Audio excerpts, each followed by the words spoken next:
Hello guys, सबैलाई नमस्कार। आज म तपाईहरुलाई electronic records and digital signatures under the electronic transaction एक्टको बारेमा बताउन गइरहेको छु। So first of all let's understand about the ETA 2063। So electronic transaction act 2063 भनेको चाहिँ के हो भन्दाखेरि एउटा फ्रेमवर्क हो। It is a legal framework for recognizing electronic records and digital signatures हैन। अनि के को लागि in the use of e-commerce, e-governance and digital कम्युनिकेसनको लागि एउटा फ्रेमवर्क हो जसले चाहिँ इलेक्ट्रोनिक रेकर्ड र डिजिटल सिग्नेचर्सहरूको लागि एउटा फ्रेमवर्क बनाउँछ है। र यसको युज भनेको ई-कमर्स, ई-गभर्नेन्स, डिजिटल कम्युनिकेसन एटसेट्रामा हुन्छ। र यो एक्टले के इन्स्योर गर्छ भन्दा अथेन्टिसिटी, इन्टिग्रिटी र reliability of electronic data, giving it equivalent legal status to traditional paper based record. Paper based रेकर्डमा जस्तै डिजिटल फर्ममा लाँदाखेरि चाहिँ तीनवटा कुरा जहिले पनि मेन्टेन हुनुपर्छ, अथेन्टिसिटी, इन्टिग्रिटी र रिलायबिलिटी। यो भयो भने मात्र लेगल स्टेटस दिन मिल्छ हैन। पहिले ट्रेडिसनल पेपर वर्क हुन्थ्यो, इक्विभ्यालेन्ट नै बनाउन मिल्छ। सो पहिला बुझौँ कि इलेक्ट्रोनिक रेकर्ड्स भनेको चाहिँ के हो। यो एमसिक्यूमा नि प्राय आइराख्ने क्वेसन हो। इलेक्ट्रोनिक रेकर्ड्स भनेको चाहिँ केही इन्फर्मेसन हो जुन चाहिँ बनाउँछ, सेन्ड हुन्छ, रिसिभ हुन्छ अथवा इलेक्ट्रोनिकल्ली स्टोर हुन्छ भने यसलाई नै इलेक्ट्रोनिक रेकर्ड भन्छ। So the information generated, send, receive र स्टोर इलेक्ट्रोनिकल्ली है। र यसमा के हुन्छ भन्दा emails, data, message, online form, electronic invoices, बिलहरू र डिजिटल कन्ट्याक्ट अथवा डेटाबेसेसहरू सबै कुरा इन्क्लुडलाई के भन्छ, इलेक्ट्रोनिक रेकर्ड भन्छ है। यो एमसिक्यूमा आउने प्राय क्वेसन हो। सो अब हेरौँ कि यसको लेगल प्रोभिजन्सहरू।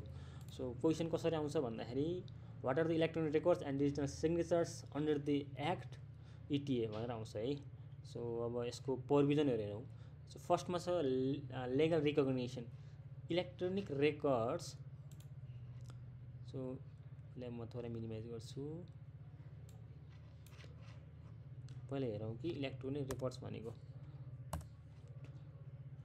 ल लेगल प्रोभिजनमा legal recognition electronic records shall not be denied legal effective merely because they are an electronic form.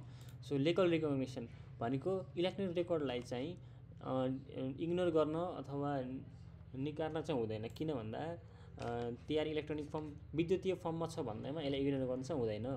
र सेक्सन 2(3) र सब सेक्सन 2 मा के भन्छ भन्दा equivalence to written documents. If a law requires information to be in writing and electronic record fulfilling accessibility and integrity requirements is valid। र यो के हुन्छ भन्दा रिटर्न डकुमेन्टसँग इक्विभ्यालेन्ट हुन्छ। Integrity and retention. So electronic records must be accurate, legal provision है। के भनेको छ, रेकर्ड्सहरू एक्युरेट हुनु पऱ्यो, अनअल्टर्ड र रिट्राइबल हुनु पऱ्यो। फ्युचरमा चाहिँ यसलाई इन्फर्मेसन रिट्राइभ गर्दा के हुनु पऱ्यो, एक्युरेट हुनु पऱ्यो र अल्टर अथवा चेन्ज पनि हुनु भएन।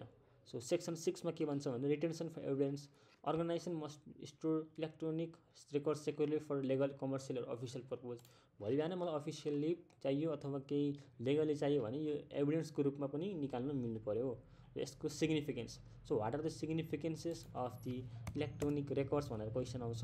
के हुन्छ भन्दा यसले चाहिँ legal recognition of online transaction, online ट्रान्ज्याक्सनमा हुने रिकग्निसन, लेगलले रिकग्नाइज गर्छ हैन। अर्को हुन्छ सपोर्ट पेपरलेस गभर्नेन्स। सो पहिले जस्तो ट्रेडिसनल पेपर वर्कलाई रिप्लेस गर्छ। Provide admissibility in court as evidence. So whenever कोर्टमा केही मुद्दा चलिरहेको छ अथवा केही एभिडेन्स पेश गर्नुपर्ने छ भने एजको एभिडेन्सको रूपमा हामीले के गर्न सकिन्छ, इलेक्ट्रोनिक रेकर्ड्सहरूलाई पेश गर्न सकिन्छ। दोस्रोमा आउँछ डिजिटल सिग्नेचर। यो चाहिँ एकदमै इम्पोर्टेन्ट कुरा हो। इलेक्ट्रोनिक डकुमेन्ट भनेको त हामीले बुझियो जुन चाहिँ पठाइन्छ, रिसिभ हुन्छ अथवा इलेक्ट्रोनिकल्ली भनौँ न फर्म एज अ कुनै टेक्स्ट अथवा कुनै अरू फर्ममा चाहिँ स्टोर भएर बस्छ। तर what is digital signature? Digital सिग्नेचरको 2-3 अर्थ हुन्छ। एउटा डिजिटल सिग्नेचर भनेको चाहिँ